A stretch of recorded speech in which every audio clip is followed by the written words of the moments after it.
السلام علیکم، دس از محمد منیب اللہ۔ امید کرتا ہوں اب تمام لوگ اپنی زندگیوں کے اندر خوش و خرم ہوں گے اور ایک بہترین زندگی گزار رہے ہوں گے۔ Welcome back to another episode of Muneeb Nama. Muneeb نامہ میں آج جو میرے مہمان ہیں وہ میرے بہت ہی قریبی دوست بھی ہیں، میرے استاد بھی ہیں، میرے اسپیچ پارٹنر بھی ہیں، اور سب سے بڑھ کر جن کی وجہ سے آج میں نے ان کو یہاں پر بلایا ہے، ان کا ہسٹری کا مطالعہ بہت اچھا ہے۔ میرے ساتھ آج موجود ہیں عبداللہ نعیم بھائی۔ کیا حال ہے عبداللہ بھائی؟ ٹھیک ہے الحمدللہ، اللہ پاک کا کرم۔ میرا خیال ہے وقت کو بغیر ضائع کیے ہم لوگوں کو ٹاپک پہ آنا چاہیے۔ عبداللہ بھائی، جب ہم بات کرتے ہیں اسرائیل اور پیلسٹائن کانفلکٹ کی تو ہم شروع کرتے ہیں زیادہ تر بیلفور ڈکلیریشن سے۔ تو آپ کے نزدیک کیا ہسٹری ہے یہیں سے شروع ہوتی ہے یا اس سے پیچھے بھی کوئی اور مومنٹ یا کوئی کہانی ہے؟ سب سے پہلے تو منیب بھائی بہت شکریہ آپ کا مجھے مدعو کرنے کے لیے۔ 1895 میں تھیوڈر ہرزل ایک جیو رائٹر ہیں، ان کی بک آتی ہے دا جیوش اسٹیٹ۔ اس بک میں وہ آئیڈیا دیتے ہیں زائنسٹ آئیڈیا آف زائنزم۔ اب بیسیکلی یہ آئیڈیا آف زائنزم ہے کیا؟ زائنزم جو ہے ایک پولیٹیکل آئیڈیا ہے کہ اس دنیا میں جہاں پر بھی کوئی بھی یہودی موجود ہے، جس جگہ پہ بھی موجود ہے، اسے ایک سیپریٹ جیوش اسٹیٹ کے بنانے کے لیے جد و جہد کرنی ہے، کوشش کرنی ہے۔ بیسیکلی آئیڈیا آف زائنزم یہ کہتا تھا۔ اس کے بعد 1897 کے اندر باقاعدہ طور پر ورلڈ زائنسٹ آرگنائزیشن بھی بن گئی۔ اس آرگنائزیشن کے قیام کے بعد انہوں نے ایک ڈیولپڈ اور ٹرینڈ وے میں، ایک ویل اکوپڈ وے میں جو ہے جیوز نے اس کام کے لیے کوششیں تیز کر دی کہ ہم نے ایک سیپریٹ اینٹیٹی لینی ہے، ہم نے جو ہے ایک علیحدہ جیو اسٹیٹ بنانی ہے۔ تو اس کے بعد پھر معاملات چلتے رہے، ان کی جد و جہد، ان کی کوششیں، جو بھی اب اس کو نام دیں، وہ چلتا رہا۔ اور پھر اس کے بعد 1917 کے اندر بیلفور ڈکلیریشن آیا۔ تو اس بیلفور ڈکلیریشن کے اندر جو آرتھر بیلفور تھے، یو کے غالباً فورن سیکرٹری تھے، تو انہوں نے اس چیز کو، جیوز کو اس کی گارنٹی کیا کہ ہم آپ کو گارنٹی دیتے ہیں اس چیز کی کہ ایک سیپریٹ جیو اسٹیٹ جو ہے نا، وہ اس کو بنانے میں جو برٹش ہے، جو برٹن ہے، وہ آپ کی ہیلپ کرے گا۔ تو اس کے بعد سے پھر واقعات مطلب وہ وہاں پر ہوا، پھر اس کے بعد ورلڈ وار، اور پھر اس کے بعد سے وہ ساری چیزیں۔ بیسیکلی یہ اس کی روٹس جو ہیں وہ آئیڈیا آف زائنزم سے، مطلب ان کو یہ تھا کہ ہماری ایک سیپریٹ آئیڈینٹی ہو اور لوگ ہمیں ایز اے جوئش اسٹیٹ جانیں، لوگ ہمیں ہماری زمین ہو۔ بالکل ایسی۔ تو why they choose Palestine? Why they choose Palestine? اب یہاں پر 1917 سے پہلے 1916 کے اندر ایک سائکس پائکٹ ایگریمنٹ آیا تھا۔ اس میں ایک سائکس تھے، he belong to Britain, and the Picot was a person who belong to France. یہ دونوں ڈپلومیٹس تھے، اور انہوں نے اب جو ایک آج کل بھی ایک اس کے اندر پروٹیسٹ وغیرہ میں ایک نعرہ لگتا ہے یا پھر ایک سلوگن چلتا ہے، from the river to the sea. Basically it was the from the Jordan river to the Mediterranean sea. تو وہاں پہ تب انہوں نے اس چیز کا دیکھا کہ جارڈن ریور سے لے کر میڈیٹرینین سی جو ہے، مطلب جو بیسیکلی پیلسٹائن کا ایریا ہے، اس ایریا کو انہوں نے موضوع سمجھا کہ یہاں پر اگر ہم خود جا کر اس کو اپنے انڈر کنٹرول کرتے ہیں تو پھر آپس میں ہمارے کوئی کلیشز نہ ہوں کہ اس کے اوپر میرا کنٹرول ہوگا، میرا کنٹرول ہوگا۔ تو بیسیکلی اب سوال یہ آتا ہے کہ جیوز کو یہ جگہ دی کیوں گئی؟ جیوز جو ہے ہر ملک میں ایک بڑی اسٹرانگ پوزیشن پر موجود تھے، چاہے وہ برٹش کا ایریا ہو، برٹن ہو، چاہے وہ فرانس ہو، چاہے وہ اٹلی ہو، ہر جگہ پہ وہ ایک اسٹرانگ پوزیشن پر موجود تھے۔ تو وہ پریشرائز کر رہے تھے گورنمنٹس کو کہ آپ ہماری اس آئیڈیا آف زائنزم کے لیے پریکٹیکلی کچھ کریں۔ تو وہاں پہ انہوں نے یہ مناسب سمجھا کہ ہم نے چونکہ ان کو بھی دینا ہے کچھ ایریا، تو ایک ان کو ایک اچھا خاصا پریشر، تو اس پریشر کو لے کر انہوں نے چوز کیا کہ اس میڈیٹرینین سی سے جارڈن ریور تک جو ایریا ہے، جو فلسطین کا ایریا ہے، اس ایریا کو ہم جیو سیٹلمنٹ کے لیے موزوں قرار دے دیتے ہیں۔ تو یہاں سے نہیں لگتا آپ کو کہ جب ہم مطلب اگر زائنسٹ موومنٹ سے بھی پیچھے جائیں تو ہم یہ دیکھتے ہیں کہ جو پیلسٹائن کا ایریا ہے یہ سارا ایک لمبے عرصے تک مسلمانوں کے پاس رہا، اس سے پہلے یہ عیسائیوں کے پاس تھا، اس سے پہلے رومیوں نے اس کو ایک دفعہ فتح کیا۔ تو کہیں نہ کہیں یہ روٹس تھیں جو مسلم روٹس بھی پیلسٹائن کو جوڑتی تھیں، اور وہیں پہ یہودیوں کو بھی جوڑتی تھی پیلسٹائن کے اندر۔ ایون خلیفہ ہمارے جو حمید تھے، ان کے پاس بھی یہ لوگ آئے اور انہوں نے آگے ڈیمانڈ کی کہ وہاں سے پہ جو ہے وہ ہمیں جگہ دی جائے۔ تو انہوں نے کہا کہ جب تک میں زندہ ہوں وہاں پر ایک بالشت جگہ بھی کسی یہودی کو خریدنے نہیں دوں گا۔ تو انہوں نے دیکھا کہ اب چونکہ خلافت ختم ہو چکی ہوئی ہے، تو اب جو وہ ہماری سالوں سے ہمارے دلوں کے اندر ایک آس چھپی ہوئی تھی، وہ کیونکہ اس مومنٹ سے یہ تو پہلے وہ بتا چکے تھے اپنے لوگوں کو کہ ہاں بھائی اب وہ وقت آ گیا ہے جب ہمیں ایک جگہ پہ جمع ہونا ہے، ایک اسٹیٹ بنانی ہے، اور وہ ظاہر سی بات ہے ہم نے اسی جگہ کو بنانا ہے جہاں پہ ہمارے آبا و اجداد رہتے۔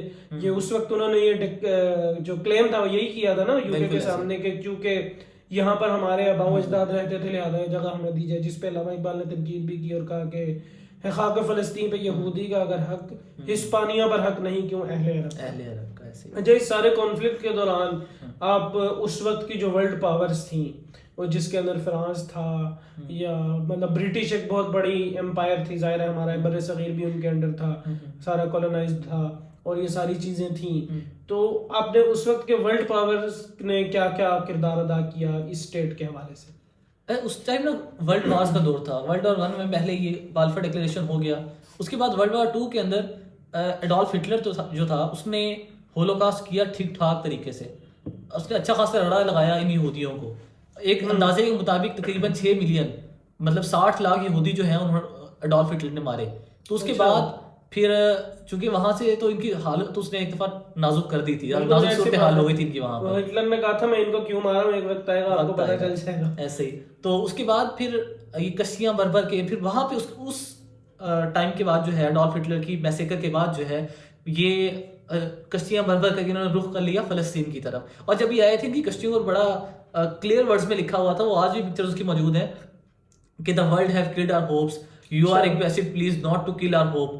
ٹھیک ہے, اس طرح کے مطلب یہ فکرے لے کر آئے تھے کہ دنیا نے ہماری امیدیں قتل کر دی ہیں, اب ہمیں امیدیں صرف آپ سے ہیں. مسلمانوں نے انہیں جگہ دے دی, بعد میں وہی ساڑی بلی سامنے بھی آؤ.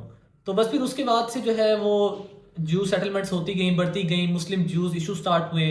پھر اس کے بعد سے وہ سارا مسئلہ جو ہے وہ پہلی عرب وار ہوئی, عرب اسرائیل وار. میں سوال کرنے لگا تھا ابھی کہ یہ موومنٹ ایک سٹارٹ ہوئی تو شروع میں ہم جب یہ دیکھ رہے تھے تو یہ موومنٹ صرف جمع ہو رہے تھے لوگ وہاں پہ, یہ وار میں اچانک کیسے کنورٹ ہو گئی؟ مطلب میں ایک مثال دیتا ہوں, اب ایک گھر ہے فار ایگزامپل, اگر میں کسی کو بلاتا ہوں اور یہاں پہ ایک کمرہ اس کو دیتا ہوں کہ ہاں بھائی یہاں پہ آپ رہ سکتے ہو, تو اس وقت پتہ نہیں چلا کیا عرب فلسطینینز کو کہ یہ اندر اپنی آرمی بھی بنا رہے ہیں, ان کو اسلحہ کہاں سے آیا ان کے پاس, ایک دم اتنی ٹیکنالوجی کہاں سے آئی کہ یہ بات جنگ تک چلی گئی.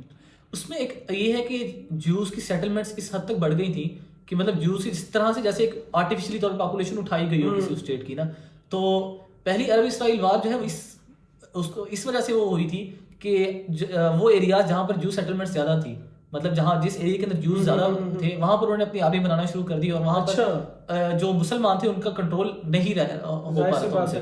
تو جب یہ آپس میں کلیشز سٹارٹ ہوئے, وہاں پر چودھری بننا شروع ہوا اسرائیل, تو اس کے بعد جو ہے 1948 میں ہی جو ہے وہ پہلی عرب اسرائیل وار, جسے النکبہ وار بھی کہتے ہیں, تو وہ سٹارٹ ہوتی ہے. تو اس میں یہ سٹارٹ تو عربز نے کی, کیونکہ عربز کو اس چیز پہ لگا کہ بھائی ہمارا ایریا یہاں پر آ کر یہ سیٹلمنٹ ہو رہی ہے تو کل کو یہ ہمیں مطلب آنکھیں دکھائیں گے. تو اس کے بعد وہ سٹارٹ ہوتی ہے. لیکن اس میں جو ہے وہ اسرائیل نے جو ہے وہ رگڑا لگایا, یا رگڑا نہیں ایک ورڈ استعمال کر سکتے, مطلب اسرائیل نے اچھا جو ہے آگے سے وہ مزاحمت کی اس کی. 1948 میں سب سے پہلے ہوئی عرب اسرائیل وار, جس وقت پھر انہوں نے یہ آئیڈیا آف ٹو اسٹیٹ دیا. ہاں, آئیڈیا آف ٹو اسٹیٹ دیا یونائٹڈ نیشنز. ہاں ٹھیک ہے. تو اس کے بعد پھر 1967 میں جو ہے سیکنڈ عرب اسرائیل وار ہوئی. تو اس کے اندر جو ہے 1967 میں جب سیکنڈ عرب اسرائیل وار ہوتی ہے تو پھر اس کے اندر جو ہے مسلمانوں کو اچھا خاصا رگڑا لگایا جاتا ہے. پھر اس کے اندر جو ہے وہ گولان ہائٹس بھی, اس کے اندر بھی پہلے جو حصے تھا اس کے اوپر مسلم نے ڈومینیٹ کیا, لیکن جیسے مسلم ریلیکس ہوئے تو پھر اس نے جب ریٹیلیٹ کیا بیک اسرائیل نے, تو پھر اس نے جو ہے بہت ہارم اور بڑا جو ہے نقصان پہنچایا. ایسے گولان ہائٹس اس وقت جو ہے اس طرف سے اس نے قبضہ کر لیا, تو اس کے اوپر تو ابھی بھی جو بہت سے ایریا ہیں وہ 1967 کے بعد جو ہے وہ اسرائیل نے وہاں پہ قبضہ کرنا شروع کیا. پھر اس کے بعد جو ہے 1973 میں بھی تیسری عرب اسرائیل وار ہوتی ہے. اس کے بعد جو ہے انتفاضات ہوتے ہیں, پھر عرب جو ہے اس میں سے نکل جاتا ہے. ایجپٹ جو ہے اپنا قرضہ معاف کرواتا ہے امریکہ کے آشیرواد کے اوپر, کہ وہ کہتے ہیں جی کہ آپ کو کیا لینی ہے اس کے ساتھ, یہ مسئلہ ان کے وہ ڈیل کریں. ٹھیک ہے, مطلب یہ اس وقت انہوں نے یہ کام شروع کیا نا اسرائیل نے, نہ صرف جنگ کی بلکہ ساتھی توڑنے شروع کر دیا, آہستہ کمزور کرنا شروع کر دیا. تو پھر اس کے بعد جو ہے ایجپٹ نے اپنا قرضہ معاف کروایا, اسرائیل کے ساتھ اس کی پیس ٹریٹی ہوئی ہے, تو کیمپ ڈیوڈ اکارڈز بھی جنہیں کہا جاتا ہے. تو پھر اس کے بعد سے چلتے چلتے جو ہے وہ پھر اس کے بعد 2006 کے اندر الیکشنز ہوتے ہیں, غزہ کے اوپر جو ہے وہ حماس کا کنٹرول آ جاتا ہے, اور اس کے بعد جو ویسٹ بینک ہے اس کے اوپر پی ایل او کا کنٹرول ہو جاتا ہے. تو اس طرح سے جو ہے وہ معاملات آگے چلے تھے. تو اس وقت اگر ہم اس وار کی بات کریں جو ابھی ریسنٹلی شروع ہوئی ہے, بہت سارے لوگوں کا موقف یہ ہے کہ یہ حماس کو حملہ کرنا ہی نہیں چاہیے تھا اتنی بڑی سپر پاور کے سامنے. تو اس کے اوپر آپ کا کیا نقطہ نظر ہے کہ یہ کرنا چاہیے تھا حماس کو یا نہیں کرنا چاہیے تھا, اور کیا سمجھتے ہیں کہ انہوں نے کیا کیوں یہ حملہ؟ 2020 کے اندر ابراہم اکارڈز ہوئے ہیں, ابراہم اکارڈز کے بعد UAE اور بہت سی جو اسٹیٹس ہیں انہوں نے اسرائیل کو جو ہے وہ ریکگنائز کرنا شروع کر دیا. اب اس چیز کے بڑے قوی امکانات تھے کہ سعودی عرب جو ہے وہ بھی مطلب پردے کے پیچھے جو ہے اس میں تو وہ ریکگنائز تقریباً ہر طرح سے وہ تھا, لیکن اب جو ہے وہ ایک کھلم کھلا جو ہے ان قریب سعودی عرب ریکگنائز کر لینا تھا. تو اگر خدا نہ خواستہ سعودی عرب بھی ریکگنائز کر لیتا تو پھر جو عرب اسرائیل کا مسئلہ ہے تو ویسے ہی مطلب بیسیکلی یہ جنگ شروع ہوئی تھی عرب اسرائیل وار کے طور پر, یہ مسئلہ شروع ہوا تھا عرب اسرائیل کے طور پر. تو ابھی مسئلہ اس وقت تو گرد گرد کی جتنی بھی عرب ریاستیں تھیں, ایجپٹ تھا یا لیبیا تھا, جارڈن تھا, ساتھ.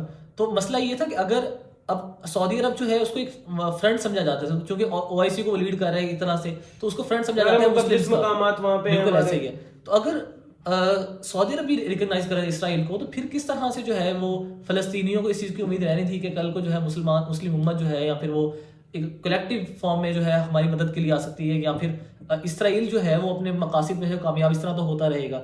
تو بیسیکلی حماس نے یہ کال دی ہے, حماس نے جو حملہ تھا ویک اپ کال دی ہے ایک طرح سے کہ بھائی جان we have still some power, we have still some urge to do something, کہ ہمارے پاس ابھی بھی ہم کچھ جوگے ہیں, ٹھیک ہے. اور اس نے واقعتاً کر کے دکھایا ہے. اس قطع نظر اس چیز سے جی لوگ کہتے ہیں کہ اگر آپ لوگ نہ کرتے سر پہلے بھی, تو اب میری بات سنیں, اگر اب اس طرح اکٹھے بچے وہ ہو, اس نے جس طرح سے میسیکر کیا ہے اسرائیل نے اور سارا کیا ہے, لیکن آپ کا نہیں خیال کہ ہر تھوڑے عرصے کے بعد اس طرح ہم خبریں میں سنتے تھے کہ جو اسرائیلی فوجی ہیں انہوں نے یہاں کے اس وہ بیسیکلی جس طرح سے بستیاں آباد کر رہے تھے تو وہ آہستہ آہستہ بھی تو وہ چلتا جا رہا تھا, ٹھیک ہے. آہستہ آہستہ مطلب ایک بستی کے اوپر آئے, انہوں نے جو سیٹلمنٹ وہاں پہ کرنی ہے. ایون ہم ویڈیو دیکھ رہے تھے, وہ ایک بندہ کھڑا ہے اور وہ عورت کو کہہ رہا ہے کہ میں نے تمہارے گھر پہ قبضہ کر لی, یہاں سے نکل جاؤ. تو عورت کہہ رہی ہے کہ تم نے کیوں میرے گھر پہ قبضہ کیا ہے, تو وہ کہتا ہے کہ میں نہ قبضہ کروں تو میری جگہ اور کوئی یہودی آ کے کر لے گا, لہٰذا قبضہ تو ہونا ہی ہونا ہے, تم باہر نکل جاؤ. مطلب اس حد تک وہ گرے سچویشن اس طرح کہتی ہیں کہ مطلب اب سپوز دیٹ کہ اگر آپ کے گھر پہ قبضہ کرنے آئے ہیں نا, تو آپ نے اگر آگے سے صرف اتنا کہہ دیا, مطلب کوئی بحث کی ہے یا پھر اگر تھوڑا سا ریٹیلیٹ کیا ہے, تو آپ کو ٹیررسٹ بنا کر جیل میں ڈال دیا جائے گا. اسرائیل کی جو جیلیں وہ بھری پڑی ہیں ایسے فلسطینیوں کے ساتھ جن کو صرف الزام کیا ہے جی دہشت گردی الزام کیا دہشت گردی کی ہے. انہوں نے صرف یہ جسارت کی ہے بھائی جان ہمارا گھر ہے, ہمیں مطلب صرف یہ پوچھنے کی جسارت کی ہے کہ بھائی ہمارے گھر پہ کیوں قبضہ کر رہے ہو, کیوں ہمارے گھروں کو برباد کرو, ہم کہاں جائیں گے. صرف اتنا سوال کرنے کے اوپر جو ہے وہ ان کو کئی مسلمان جو نوجوان ہیں, ایون تو بچے, اب وہ کہاں ہیومن رائٹس آپ کی اور کیا ہر چیز کہی, وہ آپ کے چورن وہ سارے بھاشن کی تھا کہ ہیومن رائٹس والے, خاص طور پہ جو اس ٹائم اب گلوبل پاس جو اس کے ساتھ کر رہی ہے. ایسی بات ہے پوری دنیا میں آپ منجن بیچتے ہو, کہیں پہ آپ آ کے اینیمل رائٹس کی بات کرتے ہو, کہیں پہ آپ آتے ہو اور آپ کہتے ہو کہ میں ٹرانسجینڈرز کی ہم بات کرتے ہیں کہ ہم بڑے ہیومن رائٹس کے ہیں, لیکن جب آپ کے اپنے عمل کی باری آتی ہے تو آپ نے افغانستان نہیں چھوڑا, آپ نے شام نہیں چھوڑا, آپ نے لیبیا نہیں چھوڑا, آپ نے ایران نہیں چھوڑا, عراق نہیں چھوڑا.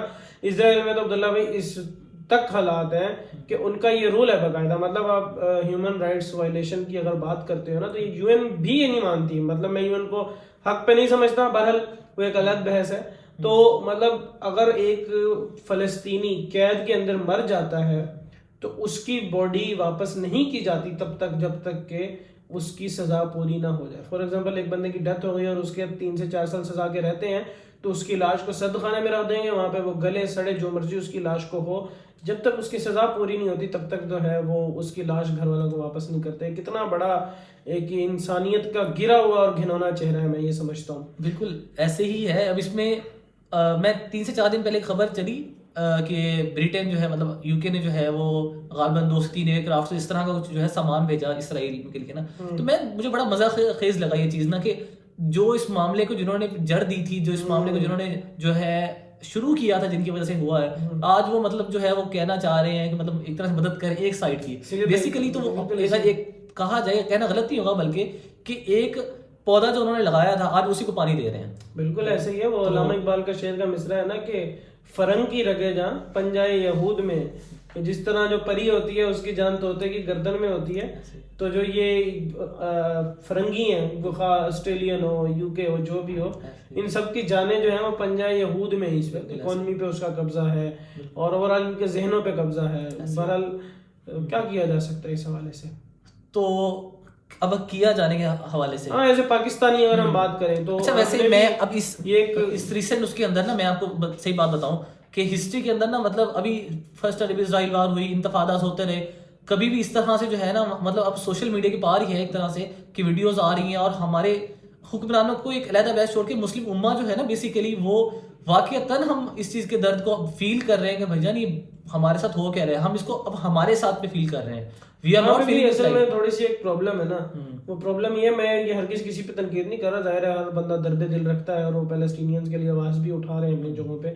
وہ یہ ہے کہ یہ صرف انسانی حقوق کی خلاف ورزی کا معاملہ نہیں ہے, یہ اس چیز کو ہمیں سمجھنا چاہیے. مطلب عوام جو کہہ رہی ہے وہ یہ کہہ رہی ہے کہ یار وہ بچے مار رہے ہیں, بھائی وہ بچے آج کے نہیں مار رہے, اور آپ کو ایز اے مسلمان یہ پتا ہونا چاہیے کہ آپ کے بچے صرف فلسطین میں نہیں مار رہے ہیں, آپ کے بچے چائنا میں بھی مر رہے ہیں, آپ کے بچے افغانستان میں بھی مرتے رہے ہیں, آپ کے بچے اس ٹائم لیبیا, عراق, ہر جگہ پہ مر رہے ہیں. ایون پاکستان میں بھی جو اس طرح سے پولیٹیکلی ایکٹیو ہوتا ہے اور کسی ریاست کے خلاف بات کرتا ہے تو اس کا حال وہی ہوتا ہے جو آفیس بیکی بیچاری کے ساتھ ہوا تھا. تو آپ ہر جگہ پہ مر رہے ہو, آپ کو بھی کہیں نہ کہیں سوچنے کی ضرورت ہے کہ آپ کے پاس کوئی شناخت ہے جو مسلمان کے نہیں ہے. تو جس طرح انہوں نے 80s میں سوچا نا, 1800 کی آخری جو ایئرز چل رہے تھے 1880s کے اندر انہوں نے سوچا ہے, تو آپ کو بھی آج یہ سوچنا چاہیے.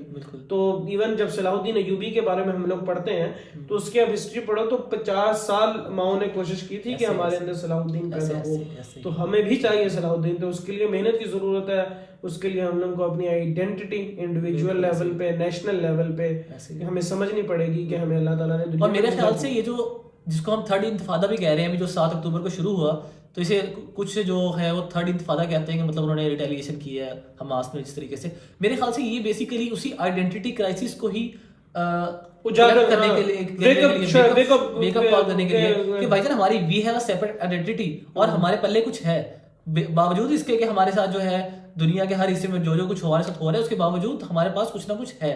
اگرچہ ہوتے ہیں جماعت کی آستینوں میں مجھے تو وہ بیسیکلی. اور اس کے علاوہ اگر اس کو ریسنٹ سینیریو میں دیکھا جائے, اب جو 4 دن کی جو جنگ بندی ہوئی ہے تو اس میں بھی 2 طرح سے پرسپیکٹیوز ہیں. ایک طرف نیتن یاہو کا بیان آتا ہے کہ ہم 4 دن کی جنگ بندی کے بعد جو ہے اور یہ جو ہمارے قیدی جو ہیں ان کے آزاد ہونے کے بعد جو ہے ہم ایک بھرپور طریقے سے جو ہے دوبارہ حملہ کریں گے اس طریقے سے. وہ تو ایک ڈارکر سائڈ ہے اس چیز کی, لیکن جو ایک بیکن آف لائٹ ہے, وہ بیکن آف ہوپ جو ہے وہ یہ ہے کہ کہیں نہ کہیں اس سے ڈائلاگ بھی ہو سکتا ہے. میرے خیال سے ڈائلاگ سے اس چیز کا وہ ہو سکتا ہے کہ کئی ہزار فلسطینی قیدی جو ہیں ان کے تو چند 100 اسرائیلی قیدی ہیں جو حماس کے پاس ہیں, لیکن جو بیش بہا فلسطینی قیدی ہیں ان کی آزادی کا معاملہ ہو سکتا ہے. اور اگر میرے خیال سے یونائٹڈ نیشنز دوبارہ اس کے اندر کود پڑے, اور میرے خیال سے اب جو گلوبل پاورز ہیں سو کالڈ ہیومن رائٹس کے جو علم بردار تھے شاید ان کو بھی اب ہے کہ کل کو دوبارہ ہمیں چورن بیچنا پڑنا ہے ہمیں کل کو دوبارہ ہیومن رائٹس کا, تو کچھ بچا کے رکھ لیں. ان کا گھنانا چہرہ دنیا کے سامنے آ گیا ہے, دنیا تھو کر دی ہے ان کے اوپر, کس منہ سے تم لوگ یہ کہتے ہو. ایسے لندن میں ہو رہے ہیں, ایسے ہی ہے, بالکل ایسے ہی ہے. ایون تو کہ اب تو اسرائیل کے اندر بھی جو اسرائیل چونکہ وہ قیدی فلسطینیوں کے پاس ہے تو وہ اسرائیل کے اندر بھی اب اس چیز کے وہ ہو رہے ہیں, جوز جو ہے وہ کر رہے ہیں اس چیز کے اوپر. اچھا, ڈیمانڈز کیا سامنے آ رہی ہیں دونوں طرف سے, پیلسٹائن کی طرف سے بھی اور اسرائیل کی طرف سے بھی جنگ بندی کو لے کے؟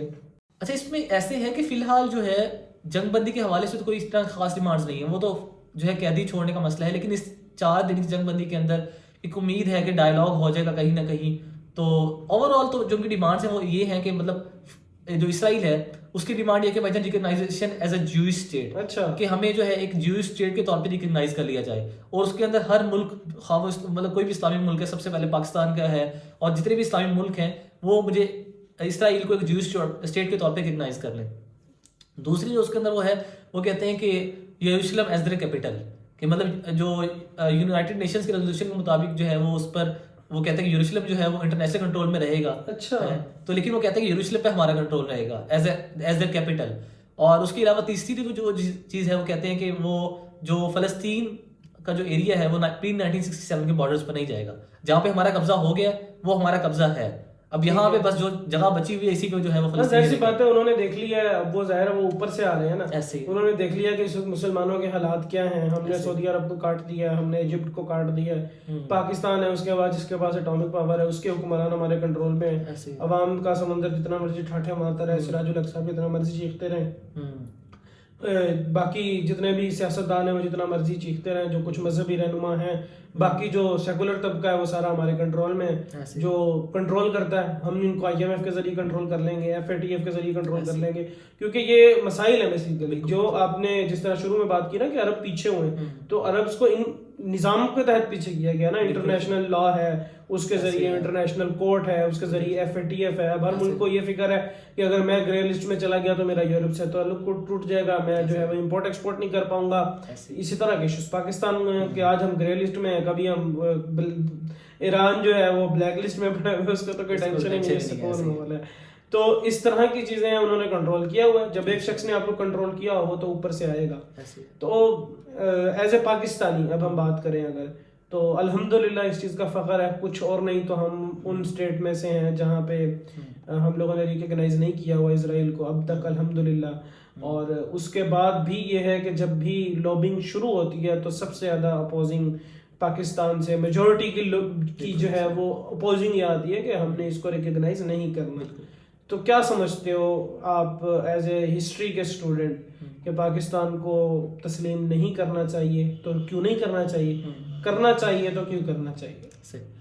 سب سے پہلے تو اگر کرنا چاہیے تو کیوں کرنا چاہیے, اس کے اوپر بات کر لیتے ہیں. تو جو سو کالڈ لبرلز یا دانشور ہیں وہ اس چیز کے اوپر بڑے بتاتے ہیں کہ بیسیکلی ہمیں کیا اس سے ایڈوانٹیجز ہوں گے.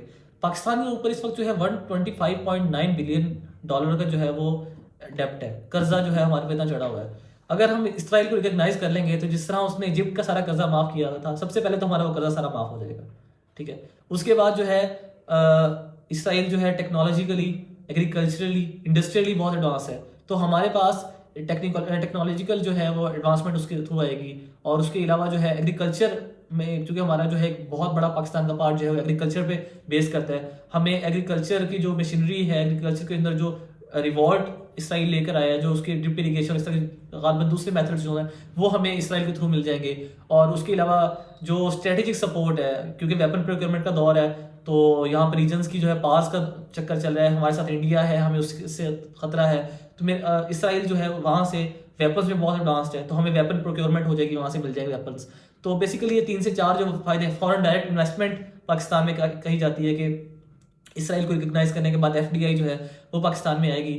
تو لیکن ان سب یہ چیزیں بظاہر بہت جو ہے فیسینیٹنگ لگتی ہیں, اور ہم نے مرنا ہے. اور اس کے علاوہ مال و دولت دنیا رشتہ و پیوند بتانے میں ہم گھما لا الہ الا اللہ. تو بات وہی ہے نا کہ ایز اے مسلمان جب ہم اپنی آئیڈینٹی کلیئر کریں سب سے پہلے, تو پھر یہ چیزیں سیکنڈری ہیں, اور پرائمری یہ ہے کہ ہم نے ظلم کے خلاف بولنا ہے اور ظلم کے خلاف اپنا ہاتھ اٹھانا ہے اگر ہم اٹھا سکتے ہیں. تو اس کے اندر بھی اب تقریباً بہت سی حکومتیں جو ہے انہوں نے کوشش کی, کیونکہ حکومتوں کو تو بہت آسان نظر آتا ہے کہ جائیں, اور ویسٹ بھی ان کو اس چیز کا باقاعدہ سارا اس چیز کے اوپر آپ آئیں اور جا کے کر لیں. نہیں, فرق کیا پڑتا ہے ویسے پاکستان کے تسلیم کر لینے سے اسرائیل کو کیا فرق پڑتا ہے؟ پاکستان کے پاس نیوکلیر بام ہے. پاکستان اس وقت دنیا کی واحد اسلامی ریاست ہے جس کے پاس بام ہے. ویسے تو ان کو پتا ہے کہ ہم نے جو ان کی جو دورے ہیں ہمارے ہاتھ میں ہیں ہر طرح سے, لیکن پھر بھی ان کو ڈر ہے کہ آخر ان کے پاس ہے تو صحیح نا, ٹھیک ہے. خدا نخواستہ ان کو ان کے مطابق جو ہے کہ ان کو کوئی نہ کوئی نمک حلال آ گیا ان کے پاس, تو خدا نخواستہ کہیں نہ کہیں کوئی تباہی نہ کر دیں. اس طرح سے ان کو ایک ڈر اور خوف ان کے ذہن میں بیٹھا ہوا ہے اس اسلامک بام کی وجہ سے. اور ان کو پاکستان نہ اکانومی اس طرح کی ہے کہ جو ان کو ہو, صرف ان کو جو ڈر ہے وہ ہے اسلامک بام کی وجہ سے, کہ جو صرف ایک واحد اسلامی ریاست ہے, اسلامک ملک ہے جو جس کے پاس ایٹمی طاقت ہے, تو صرف ان کو اس چیز سے خطرہ ہے. اس لیے وہ چاہتے ہیں کہ اس خطرے کو بھی ہم جو ہے طریقے سے صاف کر لیں, ٹائم سے کر لیں. تو دوسری ہم نے بات کی کہ ہم پاکستان کو اسرائیل کو ریکگنائز کیوں نہیں کرنا چاہیے. سب سے پہلے تو سر اگر آپ اسرائیل کو ریکگنائز کر لیں گے نا, تو جو کشمیر کے اوپر آپ کا سٹانس ہے وہ کھو کھاتے میں پڑ جائے گا, ٹھیک ہے. آپ کس منہ سے دنیا کو بتائیں گے کہ کشمیر جو ہے ہمارا ہے اور سارے کا سارا ہے, کہ کشمیر کو جو ہے ہم نے لینا ہے, کس منہ سے کہیں گے آپ؟ کشمیر تو ویسے دفن ہو گیا ہوا ہے, تو آپ سائن کر رہے ہوئے ہو کہ وہاں پہ وہ, لیکن ڈومیسائل انڈیا کا بن رہا ہے یار. وہ تو آرٹیکل 370 اور 335 ہے جو بھی اس کے وہ ہوا ہے, لیکن پھر بھی آپ کے پاس بولنے کے لیے ایک موضوع ہے, انڈیا کو لتاڑنے کے لیے ایک موضوع جو ہے آپ کے فارن منسٹرز کے پاس ہوتا ہے کہ آپ باہر کوئی بھی جا کے بتانا ہوگا, آپ وہاں پہ جا کے بتائیں کشمیر میں اس طرح ہو رہا ہے, کشمیر میں اس طرح ہو رہا ہے. آپ نے ایک چیز رکھی ہوئی ہے, اور کہیں نہ کہیں کشمیر کا جو معاملہ ہے وہ آپ اس کو کہیں کھائی میں نہیں جانے دیتے, کہ اس کو کہیں نہ کہیں اٹھائی رکھتے ہیں, کیونکہ آپ کا جو ہے بیسیکلی ایک آئیڈیالوجیکلی بھی اس کے ساتھ ایک رشتہ ہے, اور اس کے علاوہ جو ہے آپ کی پانی کا انحصار وہاں سے, اور بہت سے اور بھی آپ کو بینیفٹس جو ہیں کشمیر سے ہیں. تو سب سے پہلے تو آپ کو کشمیر کا سٹانس جو ہے اسرائیل کو ریکگنائز کرنے کے بعد جو ہے وہ ڈیل اینڈ وائڈ ہو جائے گا, بالکل اس کا کوئی اہمیت نہیں رہے گی. دوسرا جو اس کے اوپر ہے کہ قائد اعظم کو بڑا کلیئر سٹانس تھا اس کے اوپر, جو قائد نے لے لیا, ہاں, کہ مطلب جو ہے پاکستان جو ہے فلسطین کی آزادی تک اسرائیل کو تسلیم نہیں کرے گا. فلسطین آزاد ہو جائے, فلسطین کو جو ہے وہ اس کی جو شرائط ہے وہ مان لی جائے. مطلب جس طرح سے فلسطین کو آزاد ایک ریاست, مطلب یہ نہیں کہ فلسطین کے اوپر اسرائیل کی طاقتیں وہ ہوں اور وہ ساری چیزیں. پاکستان میں یہ بھی ایک بہت بڑا معجزہ ہے, ویسے میں معجزہ ہی کہوں گا کہ شکر ہے کہ قائد اعظم اور علامہ اقبال نے اپنی دونوں نے بڑا کلیئر سٹانس دیا اور بالکل ایسے ہی. نہیں تو جس طرح سیکولر طبقہ ہمارا چاہے تو یہ بھی کہہ سکتا تھا کہ قائد اعظم نے جو ہے یہ ملک بنایا اس لیے. بالکل ایسے ہی ہے. تو یہ میں اکثر بات کہتا ہوں کہ مطلب علامہ اقبال نے بھی بالکل کلیئر سٹانس دیا نا, کہا کہ زمانہ اب بھی نہیں جس کے سوچ سے فارغ میں جانتا ہوں آتش تیرے وجود میں ہے, تیری دوا نہ جنیوا میں ہے نہ لندن میں, فرنگ کی رگیں جہاں پنجائے یہود میں ہے, سنا ہے میں نے غلامی میں امتوں کی نجات, خودی کی پرورش لذت نمود میں ہے. تو یہ سٹینس ہی ہے نا یہ ان کا. پھر انہوں نے اسی طرح وہ کہا, یہ فلسطینی عرب سے مخاطب ہو کے کہا, اور پھر ایک اور نظم میں کہا کہ اے خاک فلسطین پہ یہودی کا اگر حق ہسپانیہ پر حق نہیں کیوں اہل عرب کا. تو یہ کلیئر سٹینس ہے. کسی طرح علامہ اقبال کا میں حیران اس چیز پہ ہوتا ہوں قائد اعظم کا کہ 1947 اگست کے اندر پاکستان آزاد ہوا ہے, نومبر کے اندر ٹھیک 2 سے 3 مہینے بعد انہوں نے ایک انٹرویو کے اندر کلیئر سٹیٹمنٹ دیا کہ وی آل آر ود عربس. تو بیسیکلی تو دوسری بات ہی پاکستان اسرائیل کو ریکگنائز نہیں کر رہا, اس کے اندر قائد کا وہ کلیئر ایک سٹانس بہت بڑی, اللہ ان کو غریق رحمت کرے کہ ایک یہ بھی ان کے مطلب احسانات. تو ویسے تو پاکستان کو انہوں نے بنا دیا تو وہ بھی علیحدہ بحث ہے کہ لبرل اس کو مانتے نہیں مانتے, قائد نے کام کیا نہیں کیا وہ تو لیکن اس چیز کے اوپر قائد کی دور اندیشی ہی تھی کہ قائد کو اندازہ تھا کہ اس معاملے کو ہے. قائد نے اسی وقت سٹانس لے دیا کہ پاکستان فلسطین کی آزادی اسرائیل کو تسلیم نہیں کرے گا, اور بہت اسی سٹانس کی وجہ سے جو ہے وہ حکومتیں, یہی سٹانس قائد کا آڑے آتا ہے حکومتوں کے اس میں کہ وہ اسرائیل کو ریکگنائز نہیں کری. تیسری جو اس کے اندر بنیادی وہ ہے جس طرح آپ نے بھی کہا کہ ریڈیکلائزڈ پبلک اوپینین ہے. سرکار پاکستان کی عوام جو ہے وہ فلسطین پر کہہ لیں کہ ان کے ساتھ ان کو بالکل اپنا درد محسوس کرتی ہے. اسی طرح بالکل الحمدللہ ایسے الحمدللہ. اور اس کے بعد اگر کوئی حکومت اس طرح کا سوچتی بھی ہے, آپ اکثر ایسے دیکھتے ہیں کہ غالباً پچھلے دور حکومت میں, پچھلی جو پاکستان میں گورنمنٹ تھی اس کے اندر 2022 میں انیلا علی لے کے گئی تھی ایسے ہی, تو کیئر ٹیکر گورنمنٹ سے پہلے جو ہے وہ گیا تھا, ایک دفعہ گیا تھا. تو اس کے بعد بھی جہاں وہ تو پہلے تو ایک تو پردے کے پیچھے بات رہتی ہے, سامنے نہیں آتی, لیکن جہاں جس کو پتہ چلتا ہے عوام کے اندر یہ بات آئے تو عوام اس پہ غم و غصے کا اظہار کرتی ہے. غیرت ہے بڑی چیز جہاں نے تگ و دو میں پہناتی ہے درویش کو تاج سر دارا. تو وہ ایک یہ 2 سے 3 بیسک پوائنٹس ہیں جن کی وجہ سے جو ہے کوئی بھی حکومت یہ جسارت نہیں کرتی. یہ احمق نہیں ہوگا بیسیکلی کہ وہ جو ہے اسرائیل کو ریکگنائز کریں. عبداللہ بھائی, میں بات کو سمیٹتے ہوئے اوور آل اگر ہم پوری دنیا کی مسلمانوں کی بات کریں, پہلے بھی جس طرح ہم نے بات کی کہ ہم پاکستان کو دیکھتے ہیں تو وہ ہر وقت انڈیا کے ساتھ بارڈر پہ مصروف ہے. پہلے اسی طرح ہم پیلسٹائن کو دیکھتے ہیں تو وہ ہر وقت مصروف رکھا ہوا ہے ان کو اسرائیل کے ساتھ. اسی طرح ہم لوگ ایران کو دیکھتے ہیں تو بہت عرصے تک ان کو مصروف رکھا گیا. پھر ہم افغانستان کو دیکھتے ہیں ان کو مصروف رکھا گیا. چائنا کے اندر ہم لوگ دیکھتے ہیں کہ نسل کشی کی جا رہی ہے بڑے پیمانے پہ مسلمانوں کی وہاں پہ. تو اوور آل مسلمانوں کی جو اس وقت سچویشن ہے وہ زوال پذیر ہے ہم لوگ. تو آپ کیا سمجھتے ہو کہ کتنا عرصہ لگے گا ہم لوگوں کو, اور کیا وہ بیسکس چیزیں ہیں جو ہمیں اپنانی چاہیے جس سے ہم دوبارہ سے جو ہے وہ دنیا میں ایک قوم بن کر ابھر سکتے ہیں, ایز اے مسلمان ایک قوم بن کر ابھر سکتے ہیں, اور دنیا کے اندر ہم لوگ وہ نظام جس کے لیے اللہ تعالیٰ نے ہمیں دنیا میں بھیجا تھا اس کو جو ہے وہ دوبارہ سے اجاگر کر کر تو اپنی جگہ واپس لے سکتے ہیں اور دنیا کو اللہ تعالیٰ کا نظام متعارف کروا سکتے ہیں. امنی بھائی, جو اس سے پہلے آپ نے شعر علامہ اقبال کو سنایا نا, غیرت ہے بڑی چیز جہاں نے تگ و دو میں, تو میرے خیال سے جب تک ہمارے پاس وہ غیرت ہی نہیں آتی نا تو یہ ساری بیسک لیول پہ جب تک میں سمجھتا ہی نہیں ہوں کہ میں مسلمان ہوں اور مسلمان ہونے کی ایک غیرت ہے. مطلب میں مسلمان ہوں کیونکہ میرا باپ مسلمان تھا, میرا دادا مسلمان تھا. تو وہی ڈاکٹر اسرار کی بات ہے نا کہ ڈاکٹر اسرار صاحب کہتے ہیں کہ 99% ہمارے میں سے مسلمان ہیں ایمان سے محروم ہے. ایمان یہی ہے نا, غیرت جب انسان کے اندر ایمان کا یقین ہوتا ہے اور یقین اس کا پختہ ہوتا ہے, وہ یقین محکم عمل پہ ہم محبت فاتح عالم جہاد زندگانی میں ہے یہ مردوں کی شمشیریں. اور پھر علامہ اقبال کہتے ہیں کہ یقین پیدا کرے غافل کہ مغلوب ہے گما تو ہے, اور پھر کہتے ہیں نا کہ پرے ہے چرخ نیلی فام سے منزل مسلمان کی, ستارے جس کی گردے راہوں وہ کارواں تو ہے. تو یہ ساری جو چیزیں ہیں وہ اسلاف کے اوصاف اور وہ ساری چیزیں ہم لوگوں کو سمجھتے ہوئے اس کا پہلا تقاضا تو غیرت ہی ہے کہ میری غیرت کو جھنجھوڑا جاؤں میں جب مجھے پتا لگا کہ میرے مسلمان بھائی کو کسی نے تکلیف دی ہے. مسلمان کی ڈیوٹی یہ ہے کہ اگر کسی کافر کے ساتھ بھی ظلم ہو رہا ہے اور اس جگہ پہ ظلم کرنے والا مسلمان ہے تو مسلمان کھڑا ہو. حسین ابن علی مسلمان کے خلاف کھڑے ہوئے تھے نا, تو وہ کیوں کھڑے ہوئے تھے؟ کیونکہ وہ ظالم تھا. تو آج ہمیں بھی حسین ابن علی بننا پڑے گا. بالکل ایسے ہی. تو اس کے اندر دوسری جو چیز ہے پریکٹیکلی وہ اگر ہم دیکھا جائے, مطلب وہ تو ایک قوم کا ہے OIC, ٹھیک ہے. OIC جو ہے بالکل ایک ہم نے اس کو ایک بڑی ویسٹ آرگنائزیشن بنا دی. بیسیکلی OIC اگر ہم دیکھا جائے تو بیک ٹو 1970s جب بنی تھی, کہ جب اس کی پہلی اور دوسری کانفرنس ہوتی ہے, شاہ فیصل, ذوالفقار علی بھٹو اور یہ ساری, مطلب ایک بڑا اس کا دڑکا تھا OIC کا. پین اسلامزم کے نام پہ بنی تھی اور پین اسلامزم کی وجہ سے OIC ایک بڑی پاورفل آرگنائزیشن لی جاتی ہے. اس وقت تو یہ سچویشن ہے کہ وہ سال کے بعد ایک ایونٹ کروانے والی ایسے ہی, وہ سال کے بعد ایسے ہی. لیکن اگر OIC آج بھی ہمت کرے تو بیسیکلی یہ آج کل ڈپلومیسی کی جو جنگ ہے, بیسیکلی ہم اگر جس طرح کہا جاتا ہے کہ بیسیکلی آج کل تلوار اس کی والی جنگ نہیں رہی, تو ڈپلومیسی کی جنگ ہے. لیکن ڈپلومیسی میں بھی کم از کم آپ آپس میں تو ایک دوسرے کے ساتھ اکٹھے ہوں, کم از کم مسلمان سارے اکٹھے ہو کر اگر ایک مسلمان بات کر رہا ہے تو دوسرا اس کی تائید کرنے والا تو ہو. ہاں, جب دیکھتے ہیں امریکہ کھل کے اعلان کر دیتا ہے کہ آئی اسٹینڈ ود اسرائیل,